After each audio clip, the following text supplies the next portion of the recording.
This week in Star Wars Comics, we're taking a look at Dr. Aphra. Han Solo gets 2 comic books and upcoming covers for the Count Dooku single shot for Age of Republic. It's coming out in 2 weeks, and these covers are gorgeous. We're taking a look at all 4 of them right now. Issue number 4 of Beyond the Panel is January 31st. Thank you so much for joining me. If you haven't already, be sure you hit the thumbs up button on this video. And if this is your first time to be on the Blast Doors checking out one of our videos, welcome. Be sure you hit the subscribe button and hit the bell too, so that way when I drop new episodes of Beyond the Panel, other videos, we go live for our weekly show on Sunday mornings, you're the first person to find out. Man, I'm like almost overwhelmed by the great storytelling that we got this week in Star Wars Comics. We've got Dr. Aphra number 28. We have the 4th issue of the Solo: A Star Wars Story comic book adaptation. We got Star Wars Adventures this week, which is fun because it's like 2 stories in one book, right? So our first story is a focus on Kaz and BB-8 going through Colossus. They end up coming across some thieves. We'll talk about it later. But the second part is this Flight of the Falcon, and it's Han Solo and Chewbacca a few years after the events of Solo: A Star Wars Story, and they're back on Corellia, so it's kind of interesting to see how that plays out, and it kind of goes as you might expect, but we'll have the conversation in a little bit. Just want to say thank you so much for supporting this show. It's our 2nd show here on our channel Beyond the Blast Doors, of course, our self-titled show that we do every Sunday, and just the response, the growth has been really exciting. You might look behind me and say, something seems a little off. There's actually curtains behind me. It's the backdrop to our main set. We are changing a few things with our set, rotating it around, adding a few new trinkets, so I hope you join me this Sunday to learn about that. Okay, so comic books. That's why we're here, 100% comic book talk, and we're going to dive into it right now. Here's Dr. Aphra number 28. And first, can we all just relish in the amazingness that is that cover? It is beautiful. I'm in love with it. And there's a lot of times we get in this habit of we always just thank the writer, which, in all fairness, I think Simon Spurrier does a really exceptional job with this story, but I definitely want to make sure that I give a shout-out to the artist of this cover. And you might be thinking, well, wouldn't it be Emilio Lacio? No, he does the art. Well, what about Rochelle Rosenberg? No, it's colors. She does the colors. The person who actually does this cover, her name is Ashley Whitwer, and she does incredible work, and I'm just in love with it. Now, I'm ranting and raving just about her. We're getting into this comic book. Basically, if you know what the situation is with this comic book run, and we've kind of talked about it a little bit, there is a bomb ticking inside Dr. Aphra, and she has to stay with 000, because if they get too far apart, they're going to explode. And this is all being orchestrated by 2 of our favorite characters from A New Hope, and that would, of course, be... Now, I'm making sure I wrote down the name right in front of me because I knew that there was a chance that I would get their names wrong, even though that we see them in A New Hope, even though we see them in Rogue One. But Dr. Evazan and Ponda Baba, they're orchestrating this whole hunt, and there's these 2, like, they're hunters. I don't know if I'd really call them bounty hunters, but I guess they technically qualify. But Winloss and Nuck, and so they're trying to hunt down Aphra, and they're trying to hunt down 000. And it's an interesting dynamic in this comic book because we're talking about loyalty, and it's this fact that 000 doesn't think that loyalty is a real thing, that it's just not practical. And surprisingly, Dr. Aphra is talking about like loyalty, and it kind of makes sense. You're looking at images right now on your screen that kind of tell you where this is going, in the sense that, obviously the heart of Aphra is still with her love, Velada. Or not Velada, I'm sorry. She's kind of like the sellout in this whole issue. I'm thinking of, oh my goodness, I'm thinking of the love of her life, Tolvin. Thank you.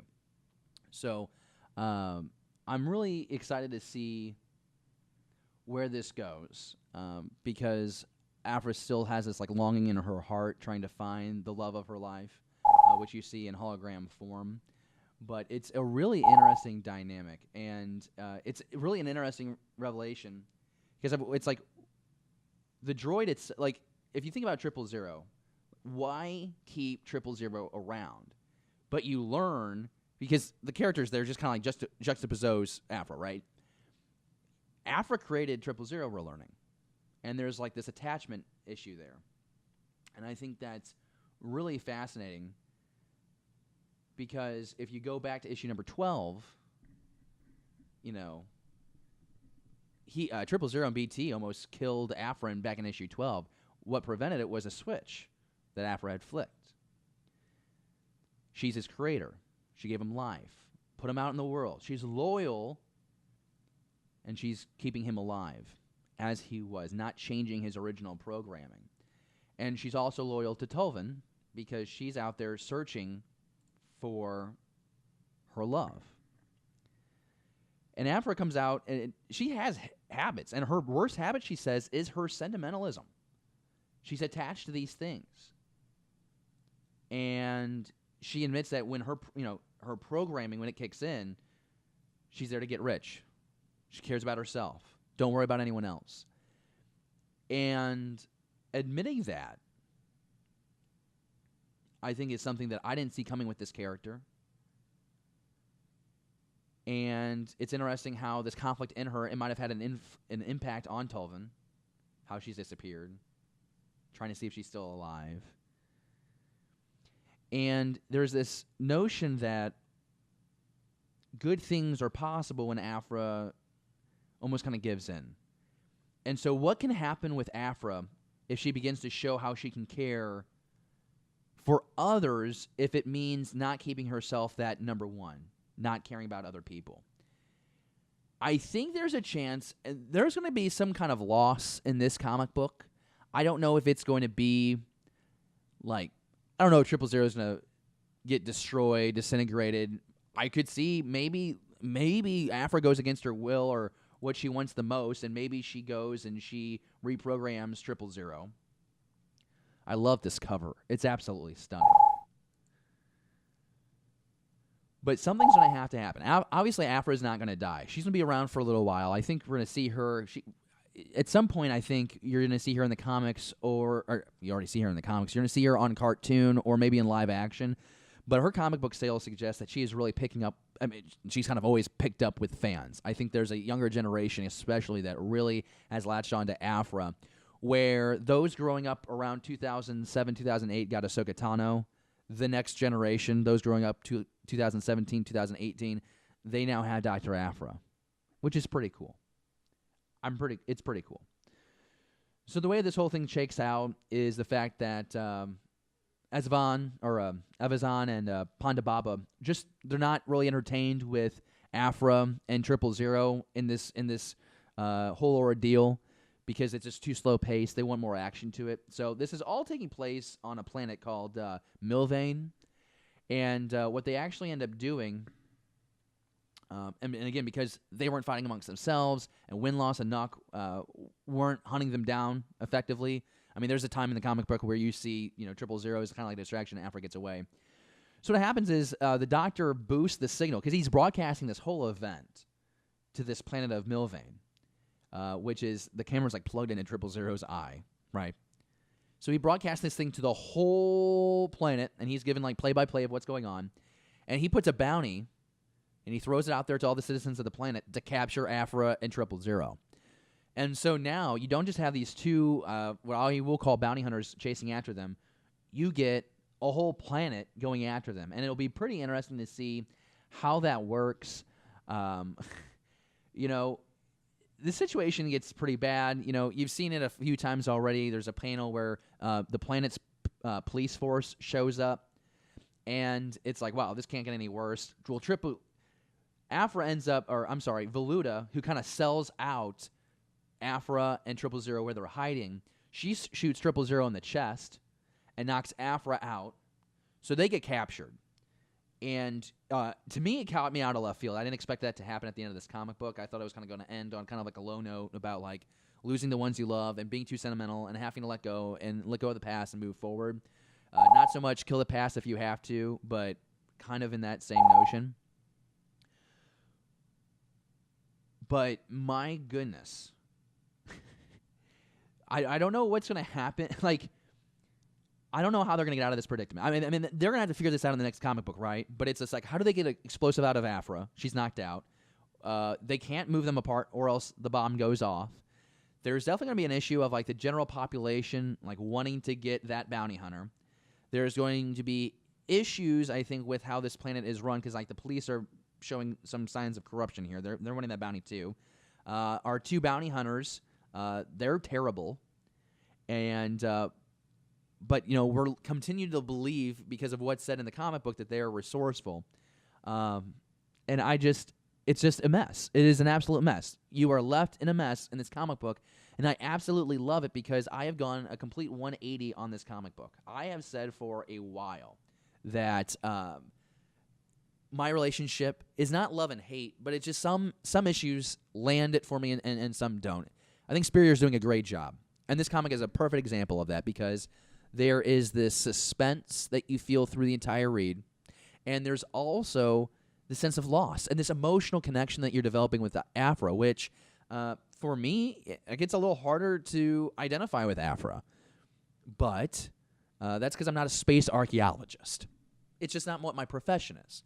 And so I really enjoyed, again, a deep dive into the soul of Aphra and learning more about her relationship with 000, because I think 000 is just an exciting character, maybe not as complex, but you're talking about a killer protocol droid. I mean, up until this point, we've seen C-3PO. We've seen a couple different protocol droids in Clone Wars, but they weren't a threat. I'm sure they popped in Rebels. You see that one, and I think it was Empire Strikes Back, the one that C-3PO becomes a little infatuated with. Ichodo, excuse me? So I think that's how that line went. I think that's how the dialogue went. So I cannot recommend this enough. I'm going to have a link in the comments down below. If you have not already, you can go ahead and pick up that issue. Or what I'm going to link down below are the trade paperbacks. So that way, if you're like, dude, I want to know what's going on in Star Wars comics. I want to learn why all these people like Dr. Aphra, but I don't want to start on issue number 28. That's okay. I'll include links, our channel links to a place where you can get all those trades shipped right to your doorstep. And it's also a little way that you can help support Beyond the Blast Doors and the show Beyond the Panel. Because if we can grow out the show a little bit more, I want to have comic book writers, colorists, artists come on the show. I want to have fans and comic book critics. It would just be fun to be able to do an interview segment on the show and expand it out. Because right now we do about a half-hour show, and I think we could keep it in that realm. I'd like to push it to like 45, 50 minutes. But let me know what you think down in the comments below. I would really be interested in hearing what you have to say. And speaking of Aphra, are you reading Aphra, or do you have friends right now that are reading the comic book?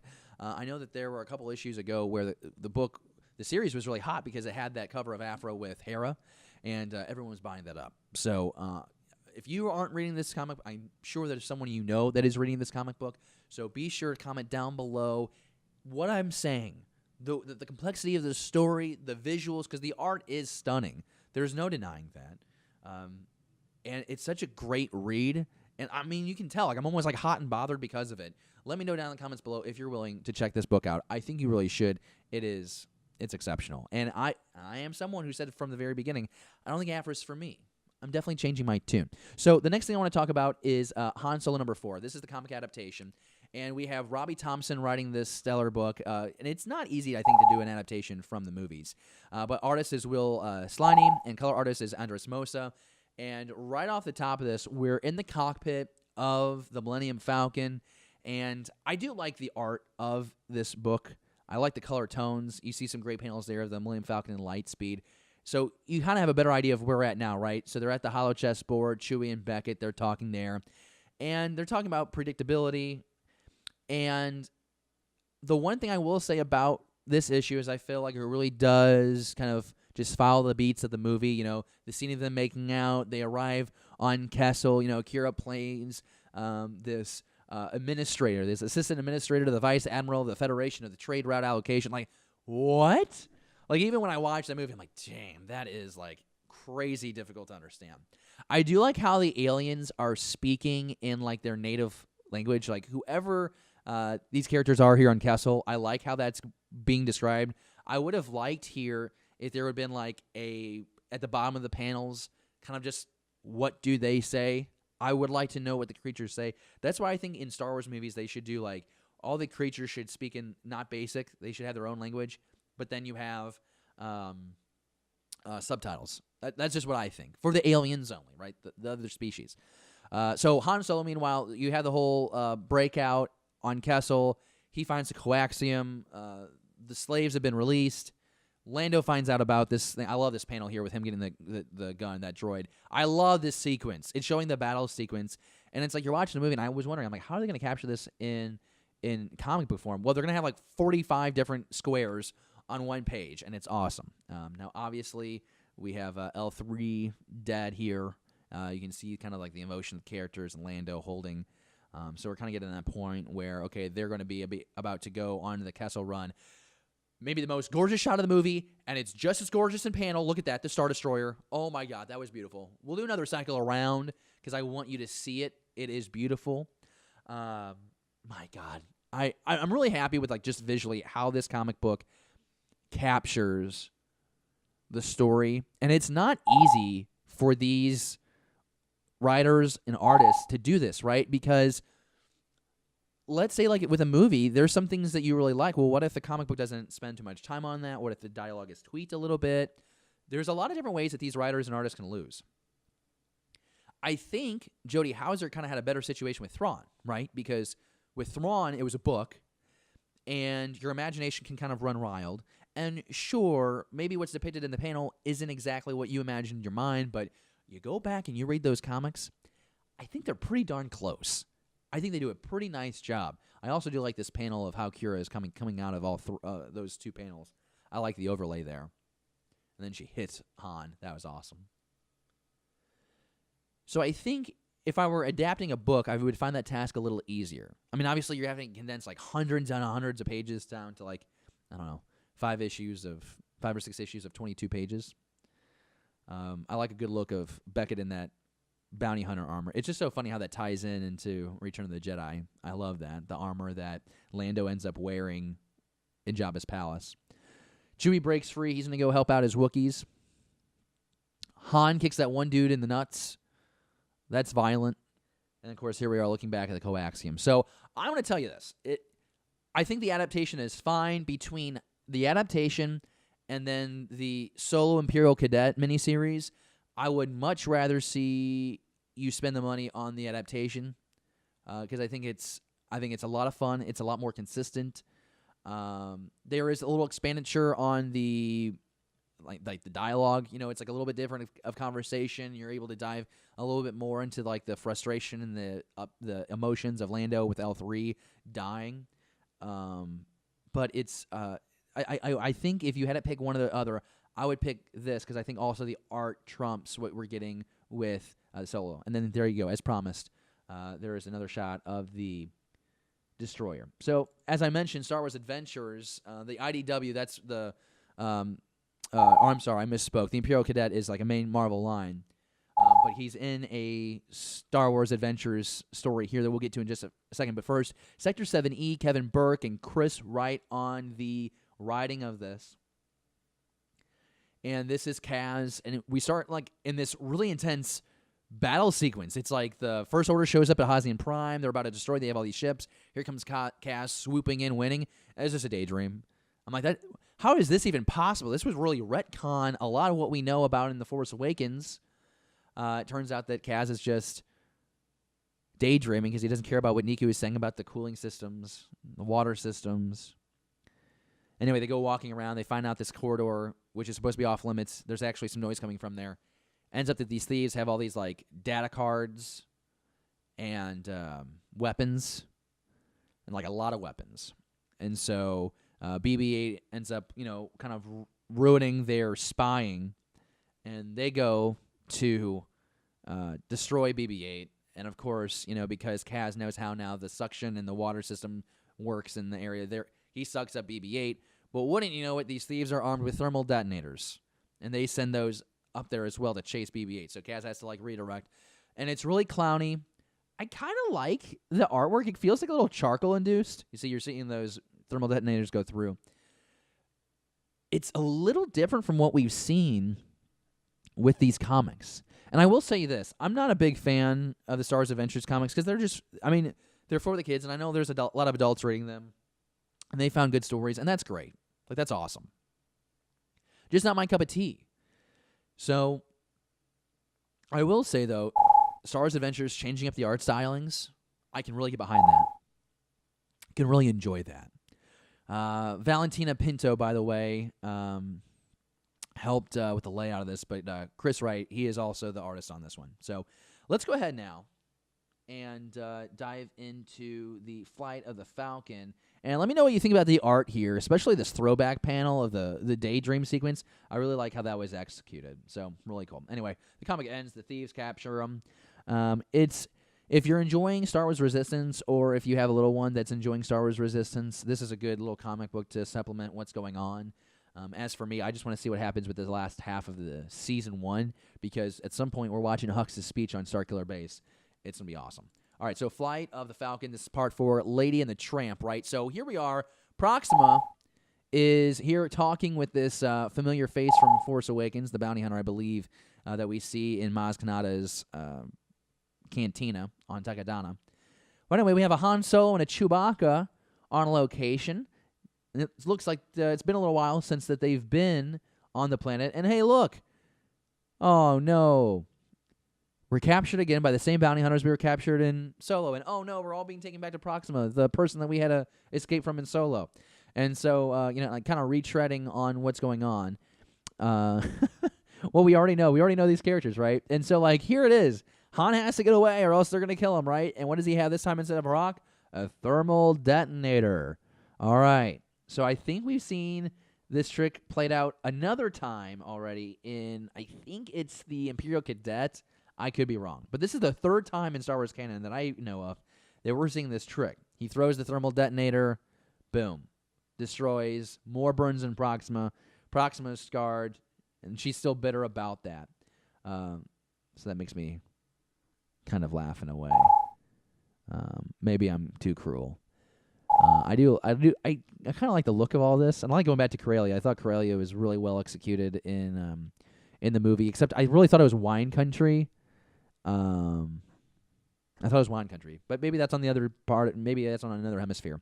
Moloch here, I think he looks cool. I kind of like how Moloch looks more in the comic book form than in the movie. I don't know. I kept thinking that these guys were Trandoshan's in the trailer. I'm like, I guess this is their version of them, but it's not. And then also that would disrupt canon because we obviously know that Bosk in Empire Strikes Back is a Trandoshan. So, and then obviously you see the movie and you get the art book and you realize that it's a completely different species. Anyways, of the 4 stories this week, maybe my least favorite one. Just because it's predictable. We know Han's going to get out of it. 2, we've seen the same thing before. He gets captured by Moloch. He gets taken to Proxima. Proxima is still holding a grudge on Han. Okay, I get it. And then he uses the same trick of throwing a thermal detonator up and then an explosion. It's just the same thing. But, like I said, if you have a little one that likes Star Wars and likes reading comic books, this is a great option for them. So, like I said, all great reads. Some I like more than the others. I think I'd go Dr. Aphra. I think I would go solo adaptation. Then I would just kind of do the 2 Star Wars adventure stories together. They are in the same comic book. I just did them separately because I thought that would be kind of easier to organize for the show. So, with that said, those are the comics out this week. And this is what I want you to answer in the comment section right now. And this can be 1 comment or it can be like 5 comments, okay? In the comment section, because I want to continue the Star Wars conversation with you. I want to know, what Star Wars books are you picking up right now? What Star Wars books do you want to get started in the most and you just need to know where to start? Or any other Star Wars question. I know the live chat is bumping. I want to make sure that we're commenting under this video because it is so important that we continue the conversation after the video, because obviously once this video ends, this episode ends, boom, episode's over with as far as being able to comment in the live chat. When you put the comments down below, we're able to continue that Star Wars conversation, and the more people commenting down in the comment section, more people that get eyes on this episode. And I don't know about you, but I want more people joining us in the Star Wars conversation here on Beyond the Blast Doors, and especially here with Beyond the Panel. Issue number 4. Thanks again for watching on this Thursday. Let's go ahead and check out comics out this next week. So we just talked about the books that came out this week. Here's what's coming out next week, and it's Star Wars number 61. I love that cover. You have Son of Staros pulling what looks like a Han Solo that is knocked out. Pretty sure he's still knocked out from issue number 60 when they escape Scar Squadron on Hubin. I'm not sure. It looks like maybe they didn't escape human by the cover because it looks like they're on the they're like on the landing ramp of the Tydarian ship that Scar Squadron showed up in. So maybe they're still not even off the planet yet, and Scar Squadron comes back. That would be a curveball. I want to talk about the covers here, though. And obviously, you see Anakin Skywalker there on the side, so it's obviously like we're going to talk about him. But I want to talk about this cover because I am in love. This is the cover here is one of these special moment covers, and for the life of me, I am blanking on who drew this, and I will come up with it here in just a second. There's this special cover. Well, I'm going to have to keep looking for that. But in the meantime, I want to show you this Anakin Skywalker cover as well, because I'm in love with this thing. This is the special moment, or greatest moments cover. I'm looking up the artist right now, but I just love how it is. This is an iconic moment, right? The Sand People are just being alerted to Anakin Skywalker's presence in their camp. He just found Shmi. She dies in his arms. It's really emotional, right? And he's out there with lightsaber. He's ready. Has he hacked the 2 guards? Yep, looks like he killed the 2 guards outside already. I am in awe. I'm just staring at it. I'm letting you take it in, because we're also going to be talking about this Anakin one here on the right side. This is the Pacelli cover. Anakin's Revenge is what the cover is actually titled. That cover is Sarah Pacelli. I said Pacelli, but I want to make sure I said her first name. But that's great work on that cover. And then next to that is the Age of Republic Anakin Skywalker, one of my most anticipated. Jody Houser writing this comic book, and I'm pumped. I'm right in the middle of the Clone Wars. The tease here is a chance to strike a devastating blow to the Separatist cause, but it comes with a high cost. Will Anakin choose the darker path or hold true to the code of the Jedi? Obi-Wan is also in this, and of course, Jody Houser writing. Illustrators Corey Smith, Paulo Rivera is the cover illustrator on this. So it just looks really freaking sweet. I do feel bad, and I'm going to pull this up because I didn't pull it up. We did have one of these greatest moment covers come out this week, and I think you'll agree with me when I show you that it looks really stellar. And what it is it's another Anakin cover, but it's Pod Racer, like it's a episode 1 themed cover, and it's him on the cover, and then you have Boba making an appearance on this cover as well. And I'm going to try and bring this up to you right now because I think it's that important. I think it is that important for you to see. I'll go ahead and pull it up right now. And here we go. So you kind of got to see how that cover looks, and it looks really great. I love the speeders kind of just blasting out. Looks exceptional. Anyways, this book was done, again, it came out this week, and I want to say this is Greg Land. Yep, Greg Land. And again, Simon Spurrier wrote this. It's the Dodger Afro 28 variant, and Emilio Lazo is the cover artist. So those are the comics. Again, these are the comics out next week. So Star Wars 61 and the Anakin Skywalker solo shot. I do want to really quick, though, take a look at some more covers, and we're about to wrap up this episode. But I want to make sure that we take a look at these because these come out the week after. Okay. And I tease these off the top of the show because Count Dooku is a favorite. Like, he is a favorite. I think that he didn't get to do much in the Star Wars movies, but we really expanded upon what we know about Dooku, all thanks to the Clone Wars animated series, right, that Dave Filoni did. And I'm just obsessed with these covers. We have our first one here on the far left. Okay. This is the puzzle piece. It's number 7. There's 27 of these variant covers from Mike McKone that match up.